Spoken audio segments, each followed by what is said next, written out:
Good morning. Welcome to today's webinar, LAEDC and Epic Insurance. Welcome.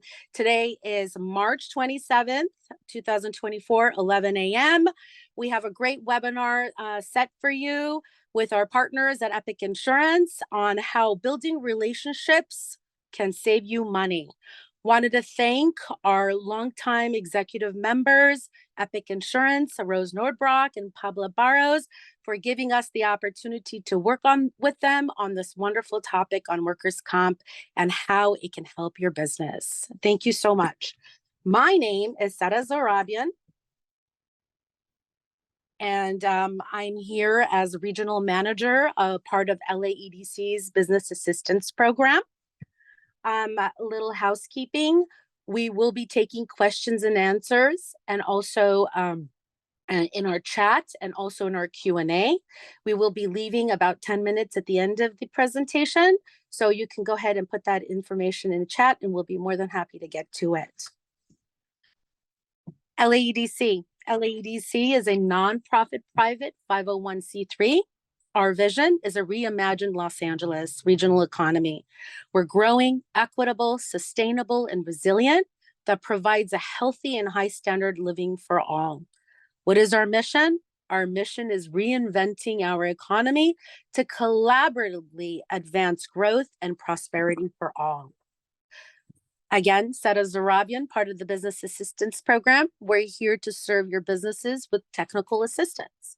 What is technical assistance? Well, LAEDC offers businesses a technical assistance opportunity with complimentary consulting, no cost to you. And this is all across industry sectors. Business assistance experts are available Los Angeles County wide, so all over LA County, to help you overcome challenges so you can grow and hire with resources, including workforce training, permitting assistance and expediting, tax incentives, financing resources, access to capital, grant loan opportunities, site selection, and relocation, connection to public-private resources, cost containment strategies, what we're going to hear about today, business resilience resources, programs for manufacturers, procurement opportunities, utility programs, direct help to employers overcome challenges and retain staff, position for economic recovery and resilience, and also if you need safety opening guides and information. Business and financial resources referrals, small business referral webinars, and also analysis and economic outlooks from LAEDC's Institute of Applied Economics. Well, this is a connection to our resources. Permit assistance. We assist with city permits, LA County Public Works, LA County Public Health Department, LA County Building and Safety, LA County Fire and Sanitation. We will also help you with referring you to resources that can help with county loans, business and expansion technology, SBA 7A, small business development centers, energy efficiencies like Southern California Edison, Southern California Gas Company, LADWP, and municipal programs, where there are programs that most businesses are not aware of that our utilities companies can actually provide. Workforce through the America's Job Center of California, which includes training, funding, recruitment screening, on-the-job training, and employment training panel as well. Internships, business technical assistance, so workshops. On the economic data end, we have economic forecasts and demographics, industry-specific data, real estate site searches, CMTC, lean manufacturing, risk management, employee benefits, and as we're going to hear today, workers' comp, and also cost segregation. These are all just information for your business. We're here to support you with these no-cost resources. This is a list of our LAEDC business assistance team. We have Barbara Levine, our director. We have Lyndon Johnson, our associate director. And also Leonard, Ricky, myself, Mayvon, and Raphael here to help you countywide with services that you need for your business, no cost to you. I would like to introduce to you our guest speaker today, Ms. Haley Hansen. Thank you, Haley, for joining us today. A little bit about Haley. Haley, of course, is with Epic Insurance. She is a senior workers' comp consultant. She is been in the insurance industry for a decade, workers' comp consulting for 5 years. Clients have included restaurants, manufacturing companies, construction, security, entertainment. She moved to LA from Northern California in 2019 and loves supporting small businesses. Thank you so much, Haley. I think we have one thing in common, and that is supporting small businesses, because you're the expert when it comes to workers' comp. Thank you so much, Haley. I'll have you take it away. Yeah, thank you so much for the introduction. I love your energy. Happy to get started. So we're going to be focusing on a few relationships today that I believe will help you save costs on your workers' compensation. And the next slide is your broker relationship. The first slide is the broker relationship. Building a relationship with your broker or broker team is imperative to saving on workers' compensation costs. Make sure you take advantage of their services. So one of the services that your broker should be giving to you is a claims advocate or a workers' compensation specialist. That's what I do. And I'm going to talk a little bit about what I do in my role from firsthand experience and some things that you should expect from your broker or your broker team. Claims advocacy is one of the important things that I do as an advocate, as a consultant, as a specialist. What that means is that I am helping the client through the entire claims process, beginning to end until it's completely resolved, to ensure that the claim is going in the most cost-effective way possible. I am sending recommendations to the insurance carrier of how to maybe lower the costs, and also ensuring that your employee is getting back to work and recovering timely. I'm available to my clients in times of emergency, again, so that I am there from start to finish through the whole claims process. A lot of your cost savings with claims is in the first 90 days with the investigation, ensuring that you're utilizing the correct resources. That will save you a lot of time and money in the long run. I also help my clients with implementation of programs such as transitional work programs, which are very helpful in saving you money on your workers' compensation costs, as well as pre-employment programs, screenings, and practices. For example, I am assisting one of my clients right now on their pre-employment practices. So what does their interview process look like? What is their job shadow process look like? Are they making sure that the future employees truly know what they are getting themselves into? Because some jobs are very difficult and some people don't know, for example, what 50 pounds looks like. So really making sure that you're making the correct hires will save you money in the long run as well.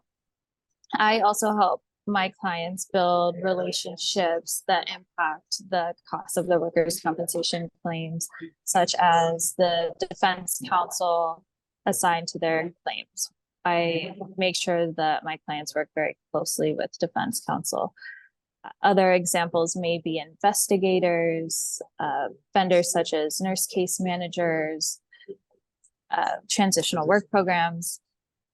Many relationships are important and imperative to the workers' compensation process. Another way that you can build on your broker relationship is having monthly calls.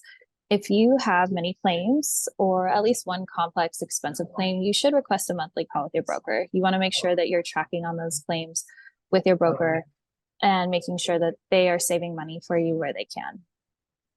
Another way that your broker should be nurturing the relationship with you is through your experience modification, which is also known as your XMOD.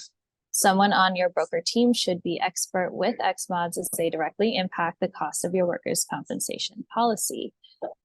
So a few months before your renewal, your broker should provide you with an XMOD projection that will allow you time to budget for your workers' compensation costs. Additionally, once your XMOD is published, one of the ways that they can look to save you money is lowering your XMOD via revisions, which means They are reviewing your XMOD for errors, claims that may have been coded incorrectly and should not even be on your XMOD. That will save you money on your workers' compensation costs. Additionally, most brokerages have additional resources to you free of cost, such as human resources platforms, safety resources, training in person or virtual. An example of that is if you have a handful of safety employees or human resources employees that would benefit from a workers' comp 101, that's something that your broker may be able to do for you. And you should take advantage of that, because having well-informed employees and staff on workers' compensation, again, it will help you save in the long run. Another resource that brokers also often have are free consultations for human resources, or even free legal consultations that will save you on attorney's fees in the long run. Next.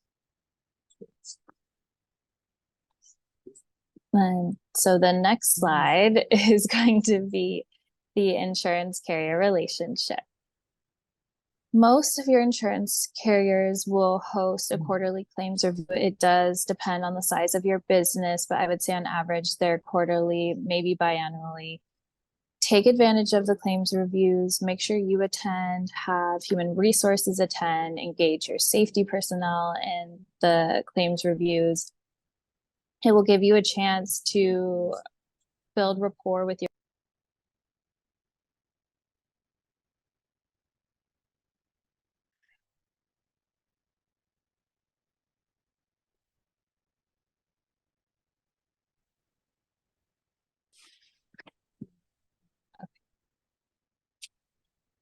I just want to make sure you can hear me.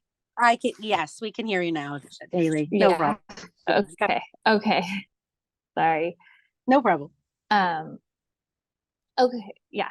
Okay. So I will keep going. So another important aspect of the claims review is getting to know your adjusters. They're the ones working on your claims on a day-to-day basis. They are working directly with your employees. They're issuing benefits. They are setting the reserves, which directly impact the cost of your workers' compensation policies.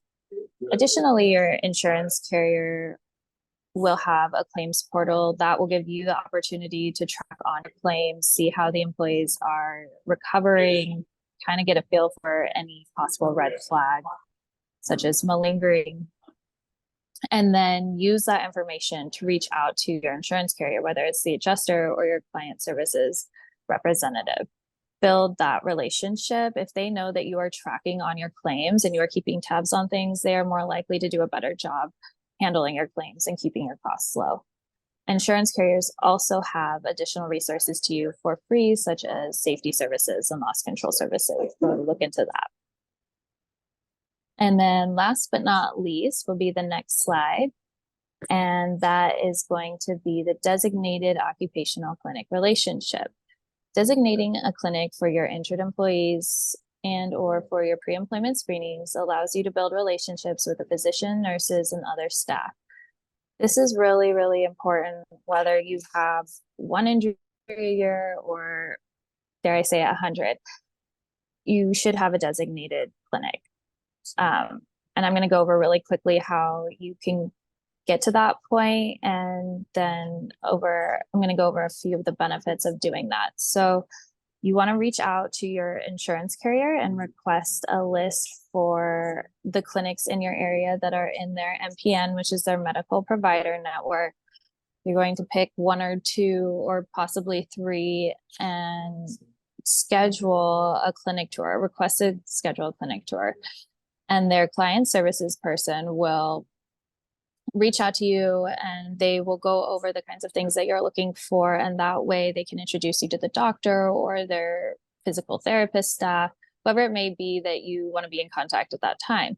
It also gives you a better idea of what your employees will be going through when they are hurt or during the pre-employment process.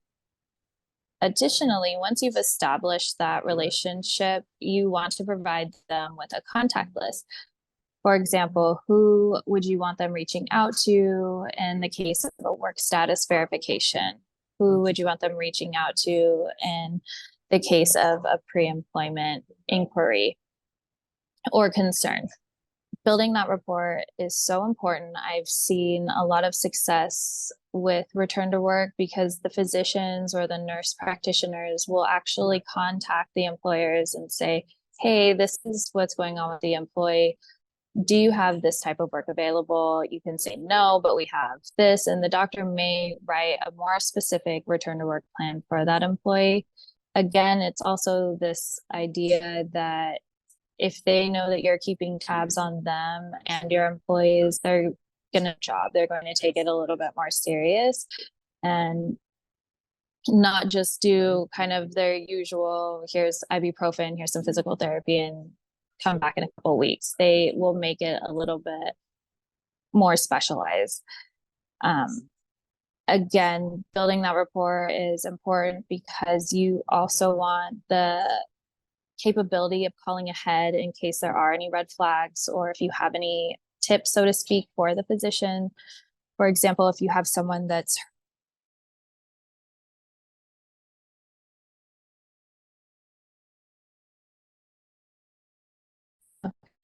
sorry, I think That's my sound is going out again. Yeah, no worries. Okay, I'm almost done. So No worries. you just want to be able to call ahead and have that relationship with a doctor. It will, again, this is just one thing that's going to save you a lot of money and time in the long run. The other important piece of this is if you have this process in place, you save money just by, for example, a lot of these clinics will pay to Uber your employee when they are injured to their office. So you could potentially be saving an entire ambulance ride. You could be saving yourselves from the employee going to a hospital when really they just need an urgent care, or going to an out-of-network physician for that would likely be more costly to you or the claim. So there's a lot of reasons to have a designated occupational clinic relationship. And that's it. That's it for the relationships.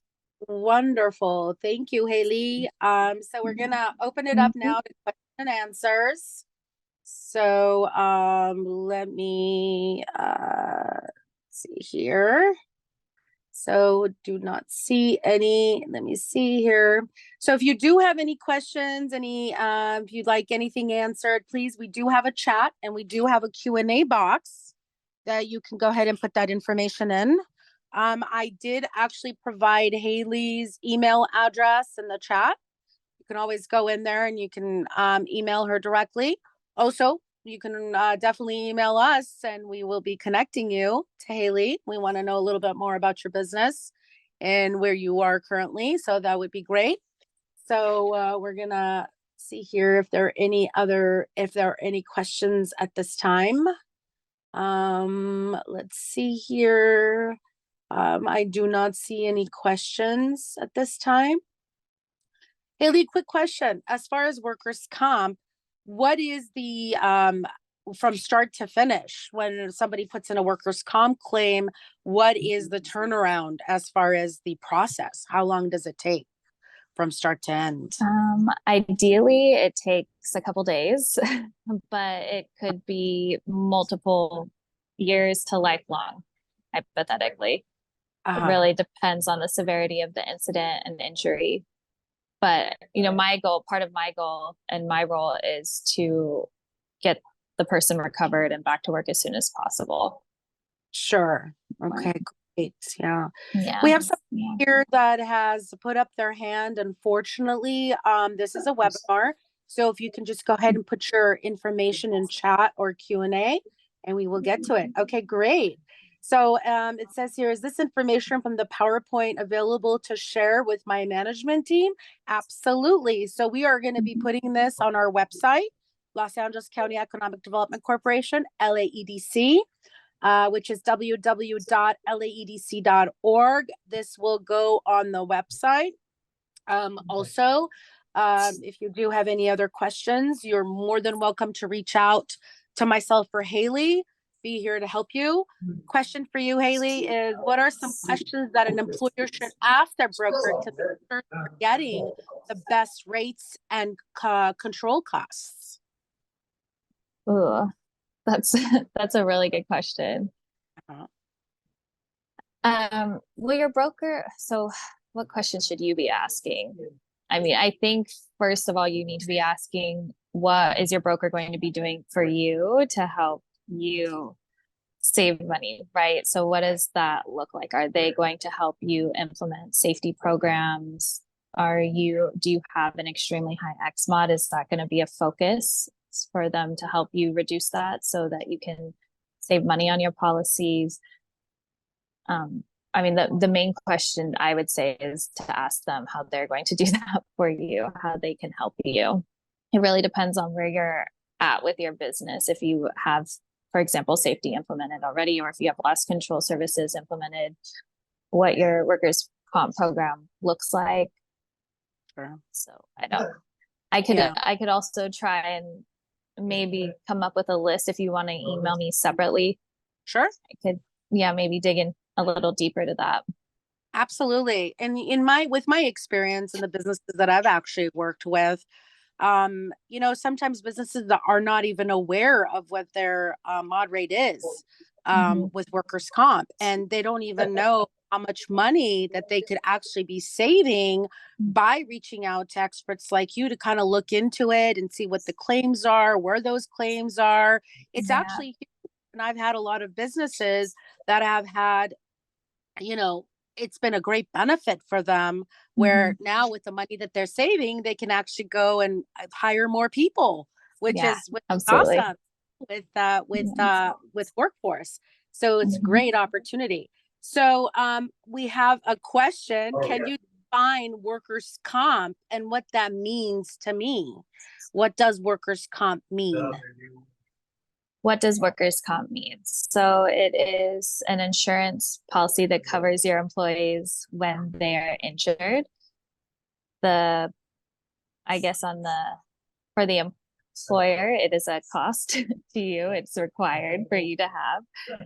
And then there are, I suppose, a bunch of nuances in the workers' compensation process. So the main one is if your employee is injured, getting them recovered and getting them back to work. And that's where your broker should come in and help you. They should help you navigate that system. But workers' compensation is coverage for indemnity and medical benefits for your employee who is injured, which means lost time, potentially permanent disability, and then medical treatment. Oh, yeah. And there is also, of course, we're in California. So in California, there's a big legal side to that as well. Okay, wonderful. Thank you. Another question for you. Their difference in coverage, small service business, is a machine shop. Is there a different coverage I'm sorry, you cut out for 1 second. Sure, no problem. So is there a difference in coverage for a small service business versus a machine shop? So a business that's service oriented, consulting business, as opposed to a business like, let's say, that does machine work, welding, what have you. Is there a difference in coverage, both cost wise, I'm assuming, as well as coverage in itself, on what are some of the coverages that are needed? Yeah, so your workers' compensation policy coverage is going to have a lot to do with jurisdiction, but then, of course, all of that information, so what's going on in your business, what are the operations, is going to impact your policy. And some types of businesses do need additional coverage. So, and then I suppose the other major thing that impacts coverage is the size of your business, right? So a small machine shop is much different than a manufacturing plant. The coverage is essentially the same. Like your injured workers are still going to be covered for indemnity medical benefits, but the costs are certainly impacted by the operations of your business. And whether or not you're operating in and out of state. And then, of course, some businesses are far more risky than others. Okay. Okay, great. Mhm. So, question. So, let's say if I'm just starting up a business and I'm going to be hiring a couple of people and it's a consulting business, let's say, and I want workers' comp. What is the number one question I should be asking my broker when it comes to getting the insurance? What is it that I should be what would be the most important thing for me to ask about firstly? For a consulting business, Yeah, correct? for a consulting Yeah. business. And this is a brand new business, It's a brand new so business. no history. Okay. So your broker should be working with you to find the best policy for the best cost, right? And given that Hmm. you're a new business, you don't have a history of injuries and it's a relatively low risk business. So in that case, they will shop around for you and with you. Um, but you do want to look for um, I would say just the most cost effective policy at that point Okay. because you are a brand new business. Sure. But I mean, you definitely want an insurance carrier that is uh, good to work with, which means they're good at communicating. They offer those additional free resources. But from a workers' compensation perspective, I'm just thinking like consulting, you're hopefully not going to have a lot of injuries. So Mm, to be honest, like it's not the same as if you are a manufacturer and it's a lot riskier. There's a lot more hefty lifting. mhm. You may have truck drivers, for example, too. The positions are going to be a wide range, and that relationship with your insurance carrier may be a little bit more important. It's going to be more important than if Okay. you're a business with little to no injuries. No injuries. Okay, Yeah. great. Yeah.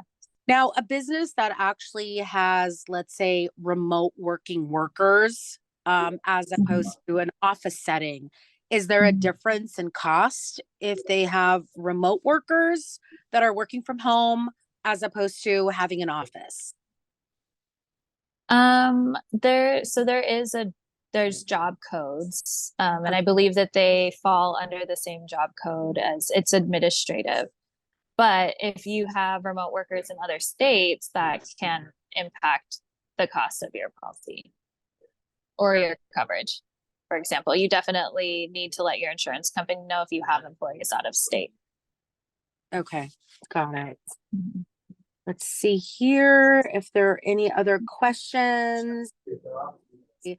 What's the risk of remote worker injuries that are employee based?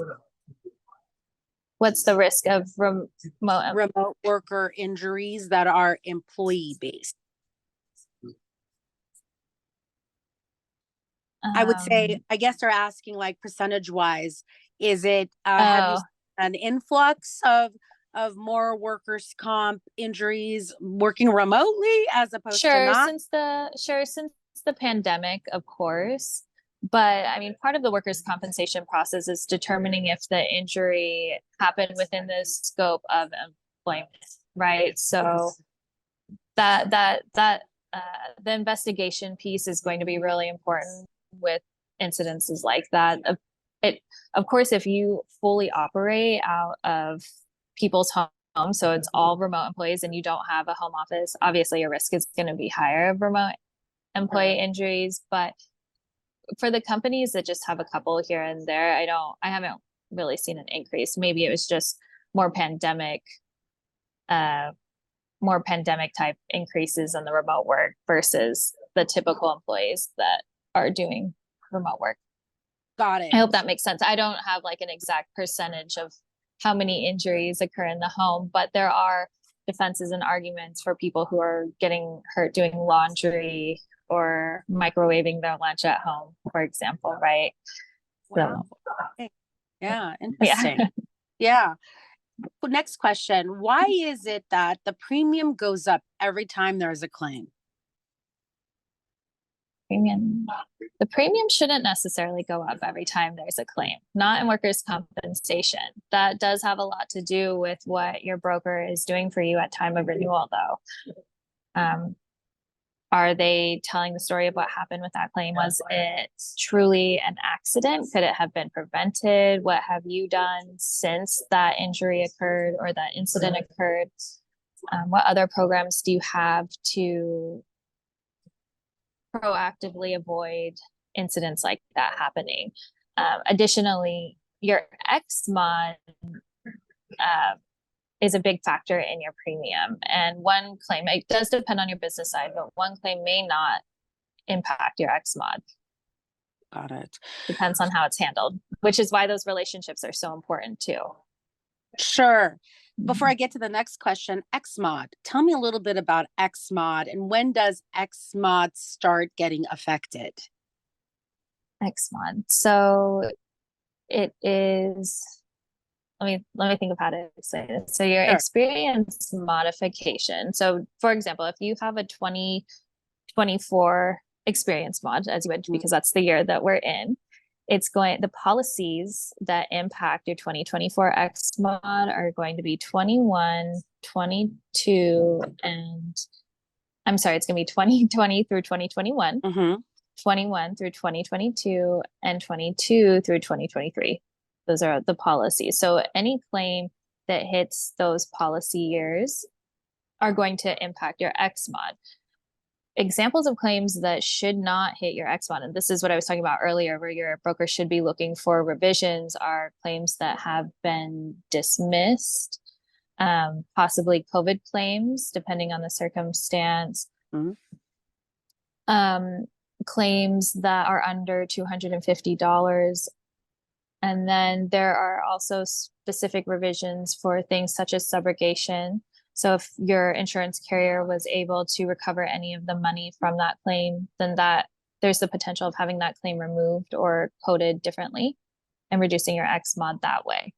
And then your X mod is used to calculate your premiums at renewal.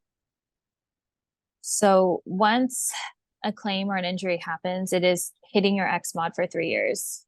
It's kind of easier to show on, like, I wish I could pull up a slide for you, but there's 3 policy years that hit your X mod, and it goes about 4 years back. Okay, wonderful. Yeah. Well, Yeah. that's definitely would be great. I guess that would be our next webinar, Yeah. where we can cover some of the nuances of workers' comp. Absolutely. Next question is what is defined as injury? What is injury when it comes to workers' comp? When it comes to workers' comp, so there's injury and illness, of course. And that's anyone who is hurt on the job. I mean, a lot of it has to do with what the employee is reporting. There's no like threshold, like, is there blood? Then that counts. If there's no blood, it doesn't count. But it really has a lot to do with what has been witnessed and what the employee is reporting. I mean, I will tell you, especially in California, there are a lot of mysterious injuries, right? Things that we can't see. And you really just have to go on what the employee is reporting. Okay. And it can be anything from a bee sting to a paper cut to blindness to amputations. It's such a wide, it's kind of anything under the sun, really. Anything you can think of. Oh, wow. Okay. Now, how often should businesses request from brokers or insurance providers a claim sheet to see how often should they do that? Like every 3 months, every 6 months, ask their brokers for a claim sheet to see where their X mod is, or is that such a thing? Yeah. So your broker should be doing a projection for you. And I say 2 to 6 months away from renewal, only because it does depend on when your audit's completed. So, I mean, best case scenario, 6 months away from renewal, right? And then that gives you the most amount of time to prepare for renewal, shop around, and then plan and budget for your workers' compensation costs. And then, but from your insurance carrier, and the other thing that you and or your broker can be doing is you can get claim status updates whenever you want. like I mentioned earlier, if you have a lot of claims, or just one really expensive, complicated claim, there is no harm in asking for monthly calls with your broker. Your insurance carrier would likely not do that. They may do it on like one claim, but I have a few clients where their claims got a little bit out of control. So we do have monthly calls and we go through every single one of their claims. Mm-hmm. With claim statuses, we take a look at the reserves. Can we lower them? I may also give my clients a heads up like, hey, the reserves on this claim are a little low. You should be expecting an increase, but we're going to leave it as it is right now. So, and we also talk about cost effective strategies. What can we do to lower the cost? What can we do to get the employee back to work? Got it. I will say I just want to add one benefit to having those monthly calls too, is that your broker and you will probably start to notice some trends. So if you're seeing a lot of injuries from one department, you're going to be talking about it monthly. You're going to see things like that, or you're going to be talking about how there's a group of people who are all related, possibly, or like they're married to somebody who has the same attorney, and you're going to start kind of seeing where the problem areas are in your business, and that will allow you to be proactive in preventing those incidents from happening, or from the unnecessary reporting from occurring. Okay.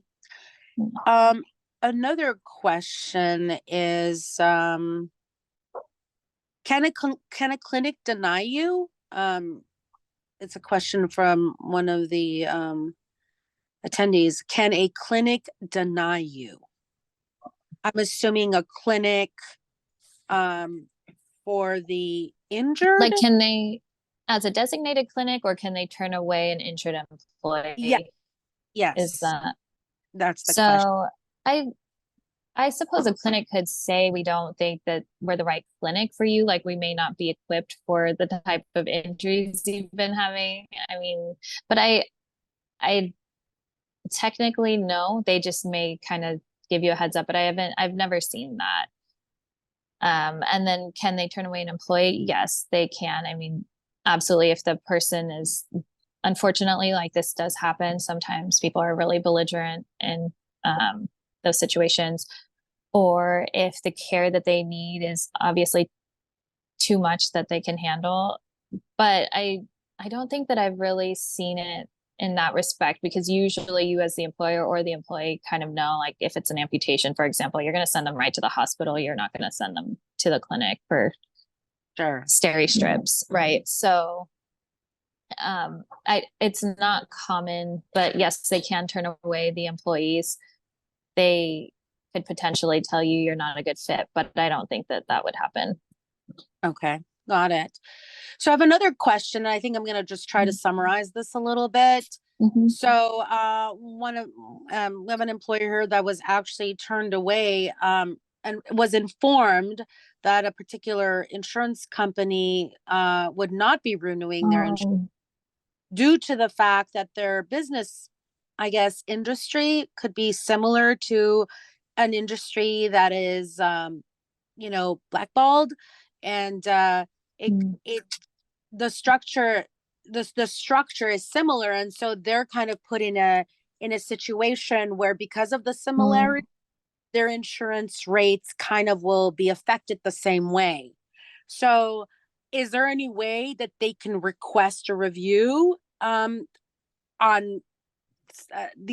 their industry is not the same. It's a different industry, but because there are some similarities, they're designated in a certain category. So should they this is where they should go back and request a review by their brokers, correct? This so the insurance carrier turned them away? Is that because of the nature of the industry, or yes, that they are similar to another industry? Yes. Absolutely need to have a meeting with your broker on that, and they should be figuring that out. Definitely. I mean, a review, I guess, at the basic level, but I think I would want a little bit more information. We are happy, like Rose, Pablo, and I. Yeah. We're so happy to hear your story and give you advice. We are comfortable not being your brokers and kind of telling you a little bit about what we would do in that situation. it's a little bit hard for me to say what exactly we would all do without the details. But if you want to email me, I can set up a quick call and we would be happy to give you advice, even just what to say to your broker. Wonderful. Thank you, Yeah. Haley. Mhm. I have another question. Are most claims handled directly through your broker or your insurance company? They're handled by the insurance company. So legally, they have to be handled by a claims adjuster who has a specific amount of training in adjusting uh, hours and training for adjusting. So legally, they are the ones that have to handle the claims. But your brokers are there as kind of a middleman, right? Like your broker should be there looking out for you Mhm. for, and what the way that I look at things, it's not always just necessarily what's best for that claim in that second, but we as your brokers are looking at years to come, right? Like as I mentioned earlier, your once a claim hits, it's impacting your X mod for 3 years. It's impacting your loss ratio for 5. So we are there to kind of bridge that gap, right, between what's best for the insurance company and what's best for the employer. We're supposed to be there for you, but we cannot technically handle the claims. One of the things that I do is I make sure to build a really good relationship with our insurance carriers so that they are receptive to our recommendations because Mhm. technically depending on the type of policy you have, they don't have to listen to me, right? I'm not in control of adjusting the claims, but if we have a good relationship and it's a partnership and they realize that in the end we all kind of want the same thing, they are really receptive to our recommendations. Okay, wonderful. Very good. Uh, thank you so much. I Mhm. don't see any other questions. Let's see here. I think we just got one added. Um, great. So they would like your email. I'll go ahead and put it in the chat right now. And Haley, if you want to go ahead and name it off as well, just in Yeah. case there are those that are driving or that are not at a desk. That way they have their the information accessible.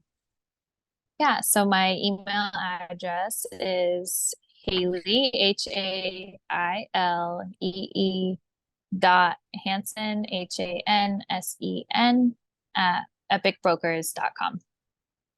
Okay, wonderful. Let's see if there are any other questions here. No, it looks like that is it.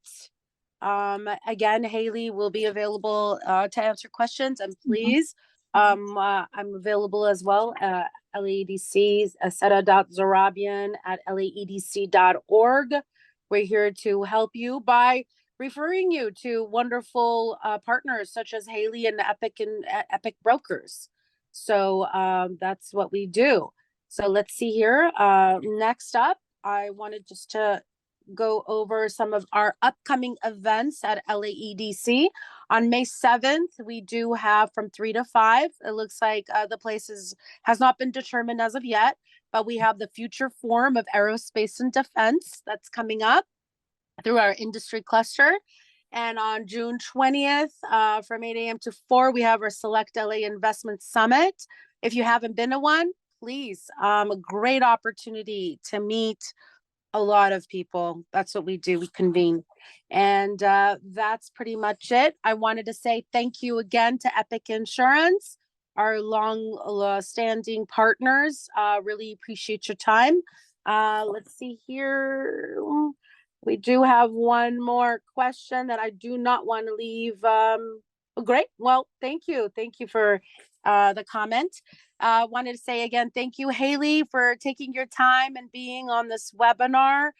We appreciate you, appreciate the services that you provide and helping our small businesses, the backbone to our economy. That's what small businesses are for us. So wanted to say thank you. We're looking forward to the next one. And everyone have a wonderful day and please stay in touch. If you can, please email us. Don't forget to provide your address, your business name, how many employees you have, and we'll be more than happy to assist you. Thank you so much and have a wonderful rest of the day. Thank you. Thank you, Haley.